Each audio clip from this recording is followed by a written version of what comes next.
Hey, how's it going, everyone? Welcome to the Swamp Gas podcast. My name is Mr. S, and this is the second part two to the first meeting or the meeting.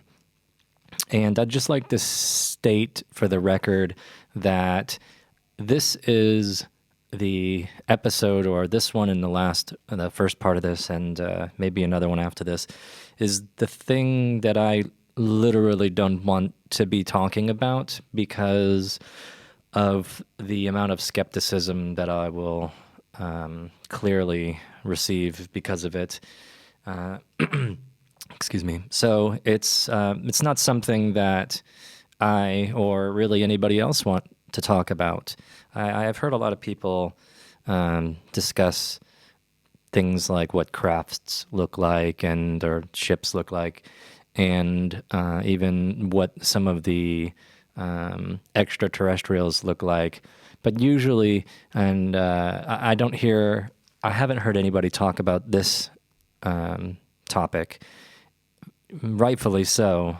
But people with, I would say that a sound mind really don't want to talk about this. I've heard a lot of alien abduction stories. Not saying that isn't true. I mean, it might have happened at one point in time, but to the best of my knowledge, alien abductions are complete nonsense. But I don't know because I wasn't there. Maybe there are some rogue extraterrestrials abducting humans. I mean, it's possible. It's possible. But I'm not into that thing, that story, if you want to call it that. But this version of it, I guess, is equally whack. There's no other way to look at it. Believe me, I'm 11 years into this, and even it doesn't it doesn't it doesn't get any easier. I mean, you get used to it, but having a conversation about it, because if somebody hasn't done it, haven't experienced it, if somebody has seen a UFO or UAP, whatever they're calling them now, if someone's seen one and they know what it is, then what I'd say is gonna be reasonable. But if you haven't, then let's just say 99.9% of people probably haven't had the experience. Maybe not, maybe less than that, but or more than that. I don't know. So you face. I haven't faced any. I mean, I faced a little bit of it in the beginning when I tried to talk about it a little bit, but I quickly realized that I wasn't going to discuss it ever again until now. But I've seen people talk about it. You've probably seen some stories, and they're just telling a really light version of it. So and they get just crucified, especially if you're in business. Just think about that for a minute. If you're a successful business person and or even moderately successful, or even have a job, you're gonna go to the break room and start telling your friends that you work with this story? Probably not, unless you're a crazy person and they have pretty good selection, a really good selection process. So I haven't met anybody crazy. I've met people that kind of went a little bit wackadoo after. But anyways, okay. So again, just stating for the record that my lip's starting to twitch right now thinking about this. This isn't something that I necessarily want to talk about. I want to get to the more interesting things like some of the tech and some of the knowledge, or a lot of the knowledge actually, which will all make sense. And then people can argue about that rather than, criticize whatever I probably am about to say. Oh boy. Okay. Well, this is the reason why I moved, left the United States, unfortunately, because I was really enjoying where I was living. But nobody else wants to talk about this stuff, so I guess it's me. Okay, so after, and I'm trying to remember what I had mentioned. I didn't write anything down. None of this is written. Sometimes I make some bullet points just in case I get lost in what I'm talking about. But this is all from memory, just so you know.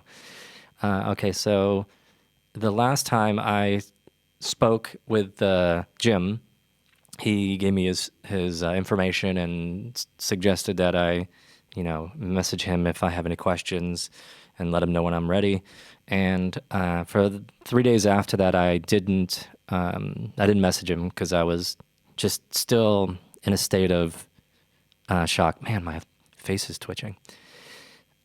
I don't know if maybe it was shock. I think it was just really like disbelief. Like I wanted to disbelieve it. Although that goes completely against my whole point of, moving to Hawaii and spending all that money is because I wanted to believe it. I just thought that I might see like some lights in the sky or, some light that makes some sharp right turn that I heard so much about and up until that point.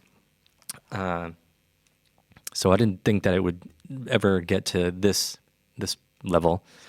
So I finally messaged him, and I just had a bunch of questions. I can't remember everything that I asked him, but I was like, I'm not crazy, right? Like this is serious. Like I know what I heard, and he's like, yeah, trust me, man. I had the same feelings that you're probably having right now. And I want to say I was trying to not believe it, but when it was so present, like a voice, it's telepathy. Okay. I'm trying to make it, just talk about how I thought of it at the time. But obviously what we consider communication through mind is called telepathy.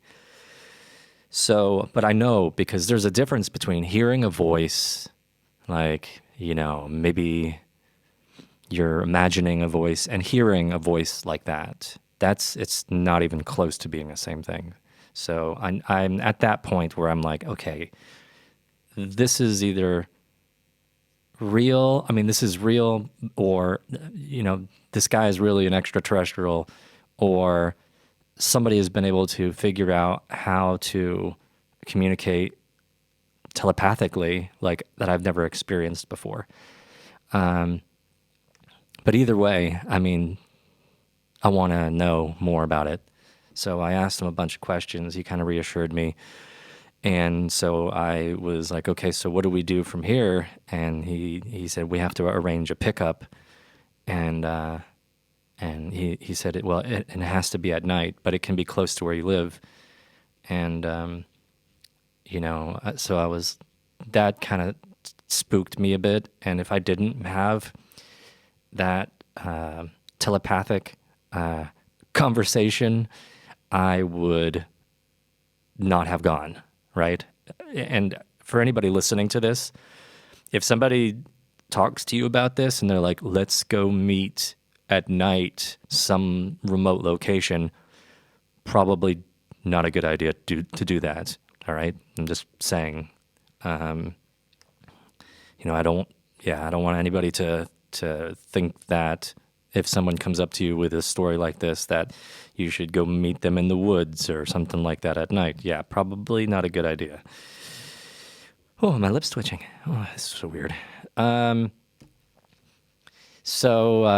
So we decided to schedule a time, which was strange because it was not very far from my house. But I'm living on the beach, and it's really a remote location. It's not too far away from people, but if you go up the beach from where I was, it's very desolate. But apparently they knew where I lived, which is creepy also. But, these actually I asked more questions about this, but it just doesn't matter. I'm not going to go into it. So a few days later, I decided to meet with them. It was pretty late at night. It was around 1:30, and I got to the location, and Jim was already there. And so there's a little rocky area, like a sort of an inlet. Yeah, it's fine. You don't know what highland it is. So I was, a little, you're like, hey, how's it going? I'm scared, obviously, for two primary reasons. Is this dude can shoot me, or am I actually gonna, see a spacecraft? So he's like, yeah, okay, just a little bit longer, just hang out here. And so I'm just sitting there and I'm looking up, honestly. Like that's what I was doing. I'm just like waiting for some like star to shoot like and appear. I don't know what I'm thinking, to be completely honest. I don't know what to expect. And as I'm sitting there, I start to see a fluorescent glow from in the water. And I'm even now the hair on my arms is standing up talking about this. It gets closer and closer, and from in the ocean comes a relatively small spacecraft. I thought it was a submarine at first, so I was like, "What the f- is going on?" Like it's a submarine, and then it came out of the water up onto the beach, but it didn't. It it hovers, okay. It hovers. It's hovering about a foot and a half over the beach, and I'm just gonna say what you've probably heard before. It looks like a tic tac. It there's no better way to describe it than it looks like a tic tac. Actually, I thought it looked like a Tylenol pill, one of the like soft ones, the gel ones. That was my first thought. And Jim looks at me and is like, "Yeah, are you ready?" And I was like, yeah. And we go to the side of it, and I'm just going to describe everything the way that I have when I saw it, what I thought. First of all, it's 1:30 something in the morning, so it's a little bit of moonlight, but this craft is silvery metallic color and slightly illuminated. Like you can see it. You can't. It's not like flashing colors or anything like that. It's just got this kind of slight glow to it, and it doesn't have any doors or windows at this particular moment. But as I'm standing there, you can see the cracks start to light up on the side of the door. And one of the craziest things, because you got a car door, you can see the edges of the car door. You can't see the creases or anything in this, and it just opens up. And I might say it seemed more like it just sort of disappeared, or not disappeared, but the door just appeared. And we get in, and there are two, I'm just going to say people, okay? Two people in there, Bob and we'll call him Dave. And they're sitting towards the front, and there are additional two seats. So this Tic Tac is a four-seater. There are different ones that we'll talk about later that have one seat, two seats, four seats, more. And I've been in one that had 50. Actually, 54. 56, sorry. So we get in and sit down, and I just want you to imagine what I'm thinking at this moment. I don't know what I'm thinking. I'm just a little relieved that I didn't get shot or stabbed or abducted by some creepy dude. So that was a relief. And this was just trippy. Like, I feel like I'm literally going to cry talking about this.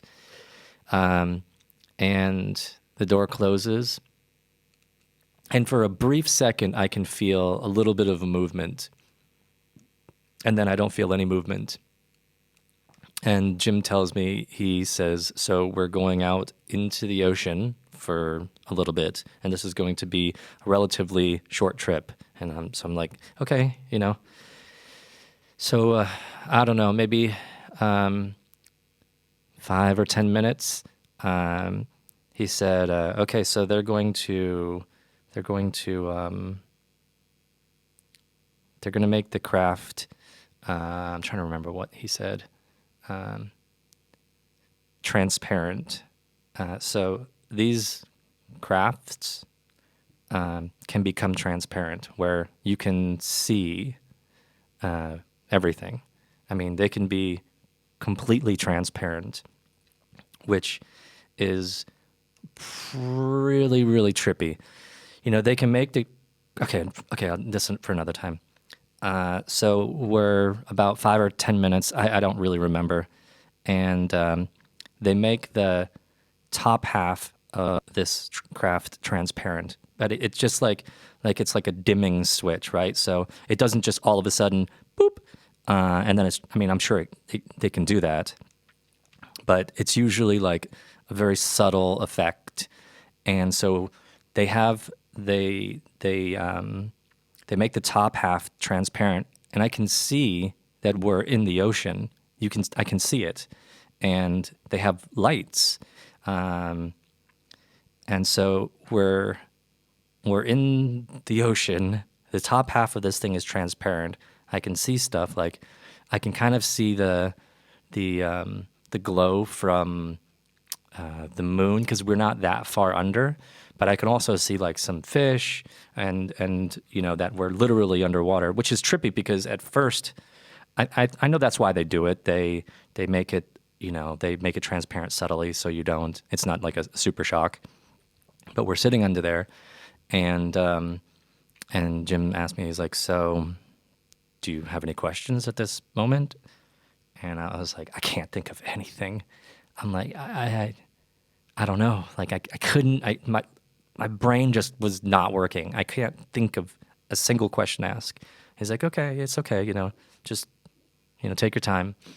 And so we sit there for a few minutes. They don't say anything. This whole time, they don't say anything. Nobody talks to me, um, telepathically. They don't.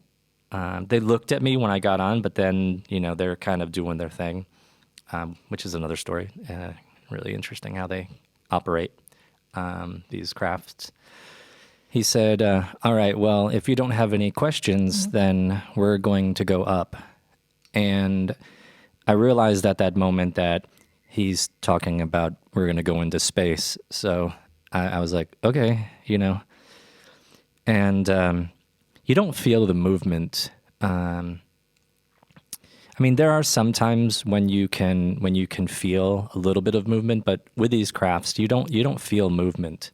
Uh, and so a couple minutes later, I don't know. Again, it could have been 5 minutes, could have been 10 minutes.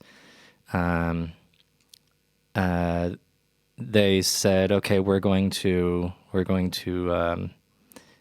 make the top transparent again." And I'm like, "Okay," and I'm kind of preparing myself because it's it's an overwhelming experience to say, you know, it's overwhelming to say the least.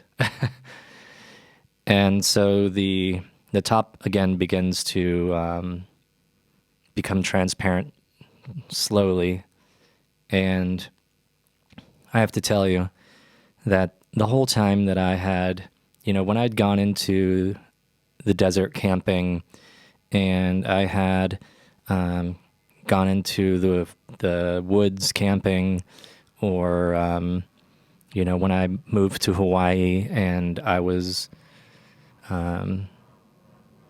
watching the sky, and in Hawaii and in the desert, it's just absolutely spectacular.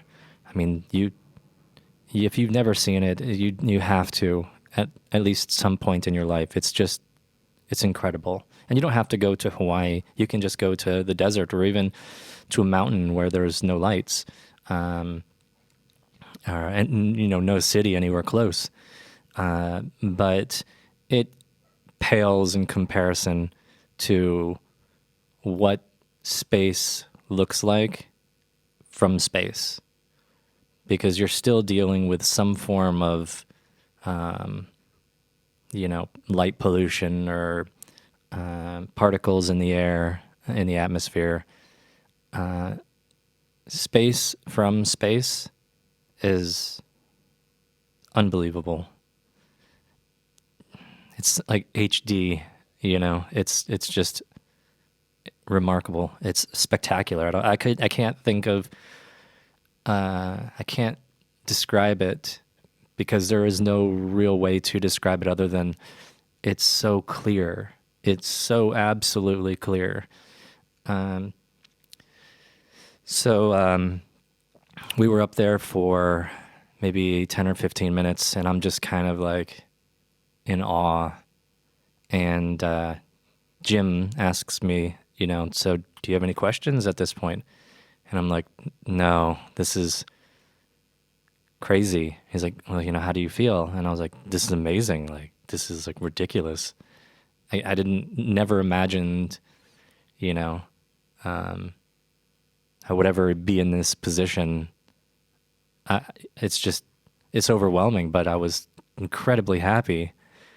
And he's like, okay, we're going to sit here for a few more minutes and then we're going to take you back. And I was like, okay, and we were there for maybe 15, 20 minutes, just chilling out, no one talking. I'm not saying anything. I'm just kind of like amazed, absolutely amazed. And then, so the way that they do it, it depends on where you're located when you're picked up. And in this case, they go out to the ocean, and these crafts move really, really quickly. Just so you know, I mean, really, really quickly. When you're sitting in it, and it's not when it's not transparent, and you're not looking through their little navigation system, you have no sense of speed.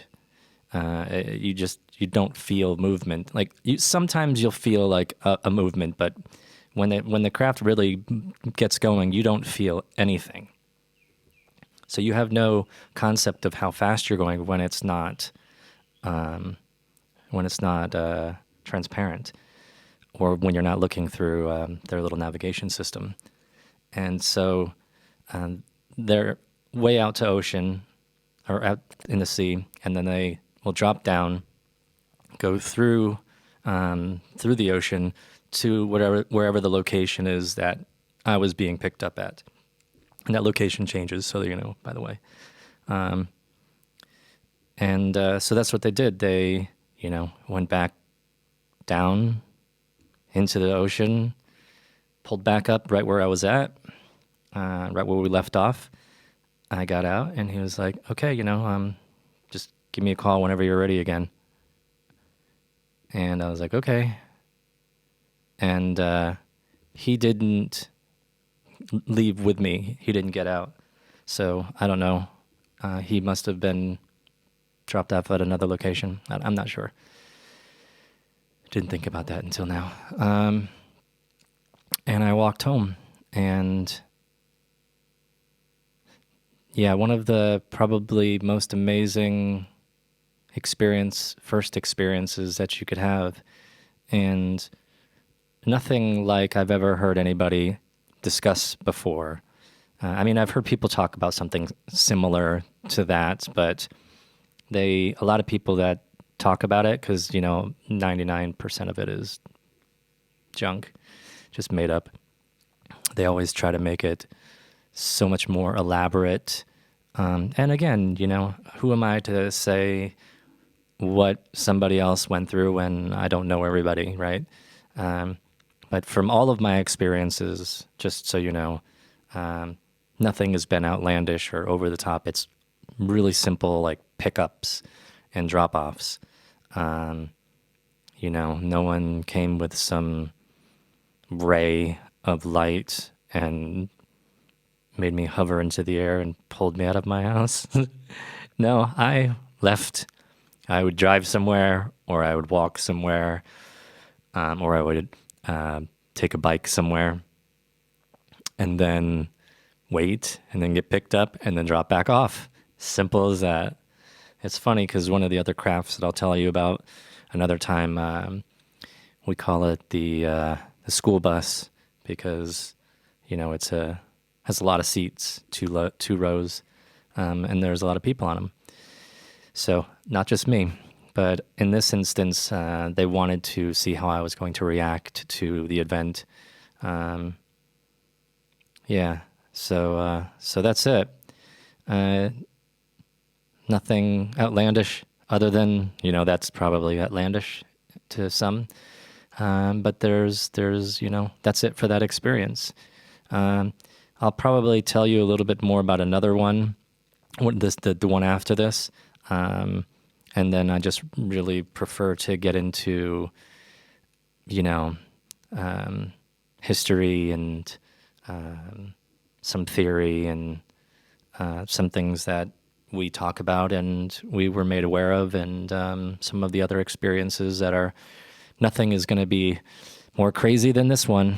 Um, I mean, this is about as crazy as it gets, kind of. There's some other kind of wild ones, but there's nothing that I'm going to say after this, that is going to be any more difficult to um, believe, I guess. That's probably the best word. I also like to say that I don't care if people that may listen to this believe it or not. You can criticize what I say. I can take criticism. I mean, I'm in business, so and I've always been fine with people critiquing work or what I do, or I don't know how I'm going to take criticism in regards to this because it's completely different. Critiquing whatever I'm doing professionally is probably different than critiquing whether or not I'm telling the truth. That's one of the things that people have a hard time with when they do this, which is why they don't want to talk. Hopefully, and I have talked to people and some people in our group that I've known for a really long time, and they say that they're considering, coming on this podcast and discussing it as well. But the main concern is privacy, so they want to see how things go for me when I'm telling this. And even if anybody listens to it, who knows, right? Hopefully this gets to somebody and is helpful, because I made quite a dramatic change in my life to do this because I'm afraid of, what might happen. So that's it. Thank you for listening. I appreciate your time if you listen this far. And if you want to know a little bit more about the extraterrestrial phenomenon, go to our website at www.swampgas.info and click on the resource sections. We're compiling a list of things that we feel are the most accurate. We put something on there, a disclaimer, so you can read it and before you watch the stuff. But like I said, things aren't that we talk about or that we post are not crazy stuff like reptilians. Is Mark Zuckerberg a reptilian? Things like that. It's none of that. It's just pretty straight information. So that's it. Thank you very much, and have a great day.